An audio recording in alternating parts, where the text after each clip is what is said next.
Alright guys, we have 2007 Chevy Suburban. Half of these are stuck on there. Couldn't get the tire changed.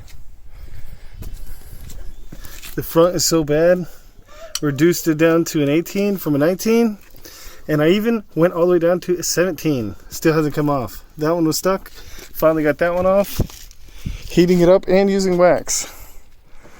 And you can see it already stripped, and luckily we were able to pound it on harder with the 19 still. Didn't have to reduce it down to an 18. Put that down there. And it finally came off. No, that didn't. Solved this trick with the wax. So now we're going to test it. Another side note, if you notice, we've already put a lot of PP well blaster on it, and they're still not coming off. So in the shop that we took them to, they said the same thing. They put a whole bunch of stuff onto them, and you know, they weren't able to do it, and they didn't have time because they ran out of time that day. So I figured, hey, I'm just going to take care of it tonight before I go back in the morning to get my tires changed. That's not the fucking buckle boy. Shit.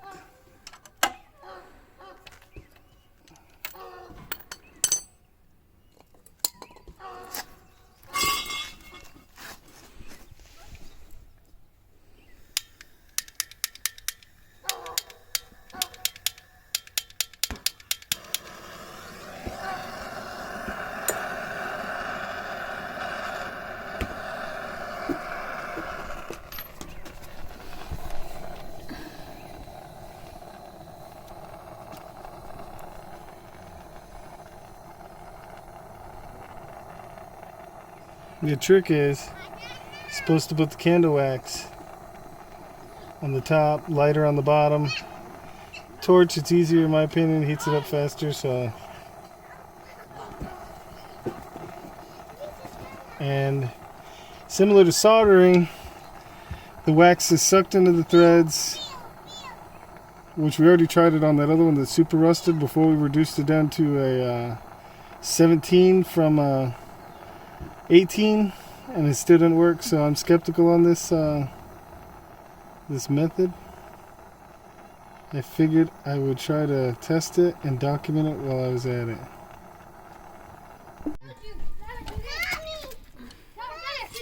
Okay. You got your own kids in there. Lala, you die.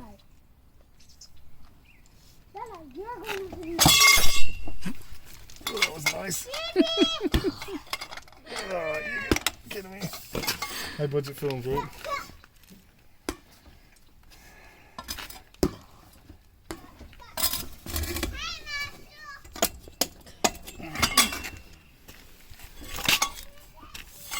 I don't think that worked.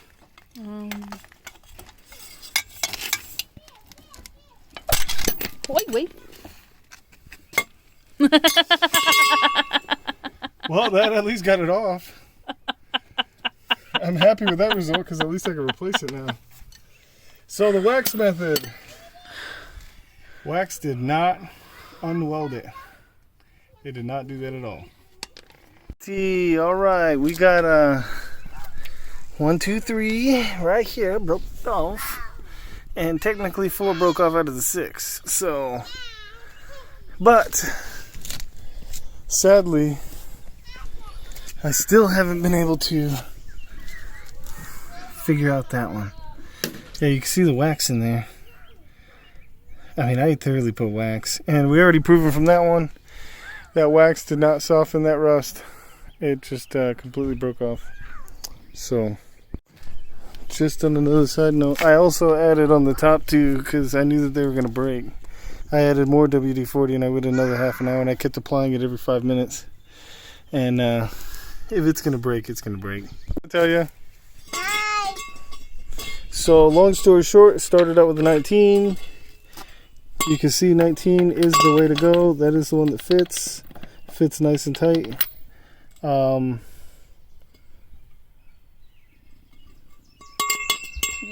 isn't that focusing? There's 19. And then obviously I went down to an 18. And the 18 finally stripped out all the way. And now I am on a 17, slowly digging it out. And I put the trusty sledge to work to put that sucker on there. I catch this with the got the cheater bar. I'm try to see if I can catch this. As I twist that around, it just keeps stripping. It's nothing.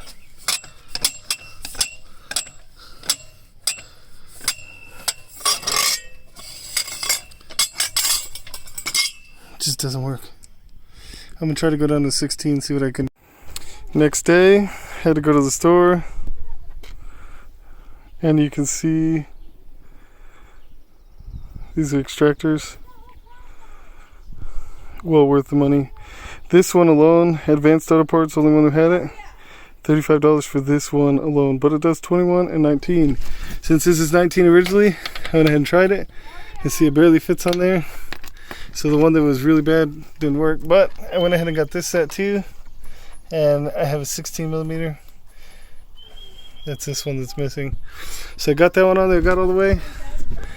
Put a 19-cent socket on it, 19 millimeter. And it finally broke loose.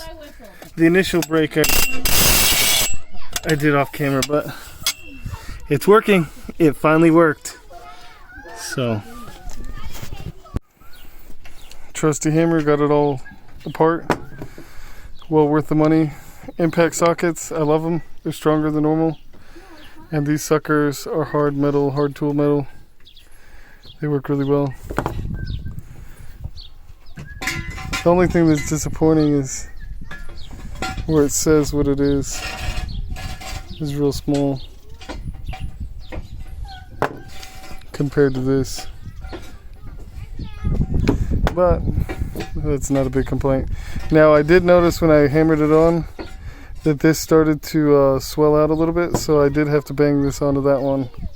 So be careful on how you hit this because it does shrink. Well, I wailed on these ones with a sledge and it didn't swell at all. It didn't do nothing. So the impact ones are definitely a lot harder than these ones. But it worked. It finally grabbed a hold of it.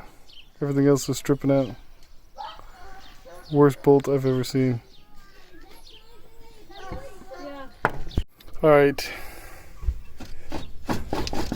Due to the fact that the bolts broke off, obviously we took the tire off. Got another jack stand for safety. Also the jack. Jack's really doesn't have any weight on it. It's mainly the jack stand. Got the actual caliper off. Now this is the caliper's mounting bracket. Got to take that off to be able to get this off on a 2007 Chevy Suburban. I couldn't get enough leverage with just the ratchet, so a deep socket with an extension, and I'm barely able to get it. If you notice how much rust this has, all of this stuff is rusty, so it's not coming off very well. Alright, got the bottom bolt out, and I already put a whole bunch of PB blaster on it the first time, but I'm gonna go ahead and do it again. Sorry, trying to look through the camera, make sure you guys can see it. Man, this thing's barely going, but I got it. Tried banging on it a whole 9 yards, finally just He-Man style, and it worked. I'm not sure, I kind of want to replace that and the rotor too. Alright, got the rest of the brake components off.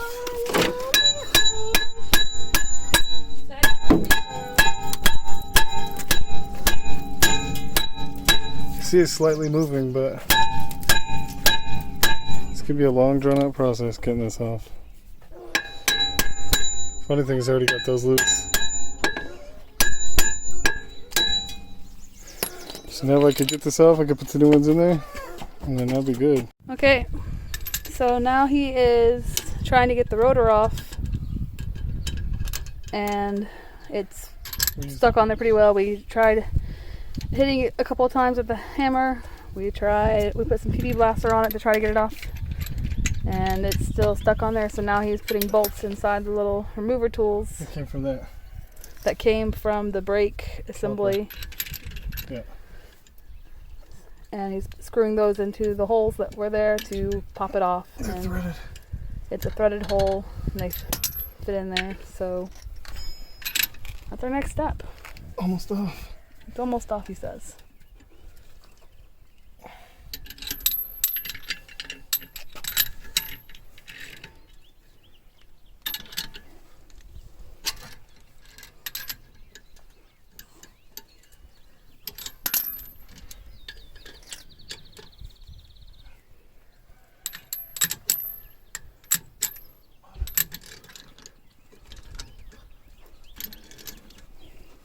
Okay, so he's got it off. Now we gotta hit all of these out and then put the new ones in, put it back all together, and we should be good to go.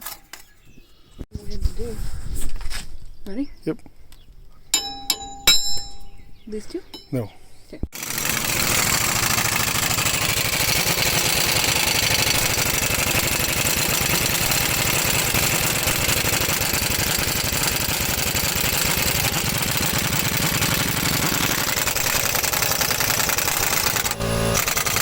And now we're seating the new lug studs, the wheel studs. And the spacer is provided.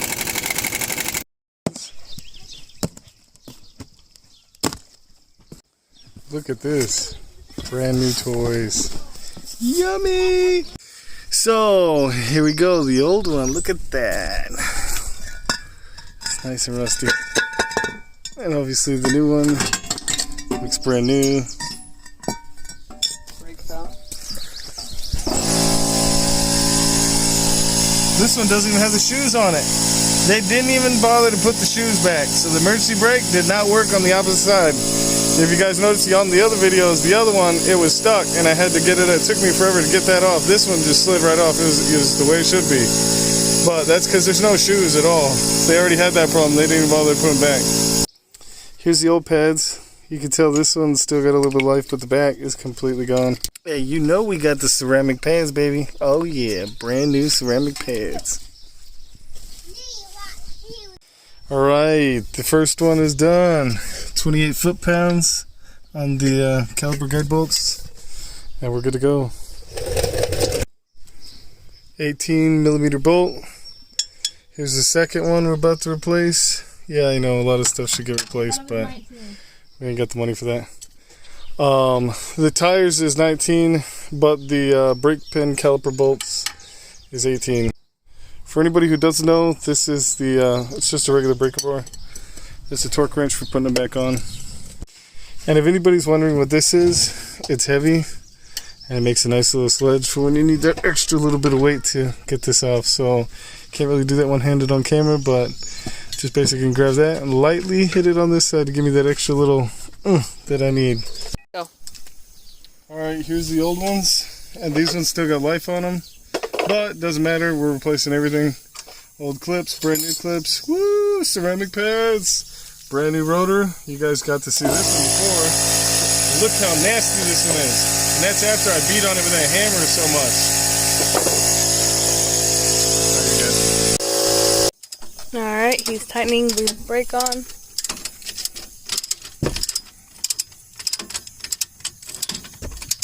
To the 28 foot-pounds. And then we'll get the tire on. And then we'll have the rear of the Suburban done. Now it's time to put the tire on. Make sure you always cross-rotate everything.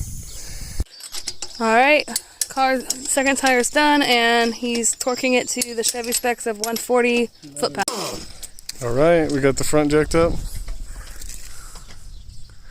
And we are ready to go. Go to town on the front. Man, my creeper broke a wheel. What the hell, man? They just don't make it like they used to. This is old as fuck. Driver's side front. New stuff. Ceramic pads! These ones, not the worst of pads, but it fell off. And this is just like, what the fuck? Holy shit. Alright, the third tire, driver's side, is done. It's got the new rotor on it, and new brake pads, and new brake springs, and all of that fun stuff. So one tire left, and we're all done. Okay, so we are on the final one. Here, we took everything off already. That's the old stuff here, old stuff. Really rusty old stuff. And that's the new one. Ceramic brakes. They're upside down. You can't tell they're ceramic, but they're ceramic, just like the rest of them. Alright, we got the new rotor on. We got the new brake pads in. We're attaching the caliper. And then the tire. Alright, the tire is on. Car is lowered. And we are making sure our brakes are tightened down to the proper torque, which is 144, I think is what? 140 140 foot-pounds. foot-pounds. So then after that, then we are done completely.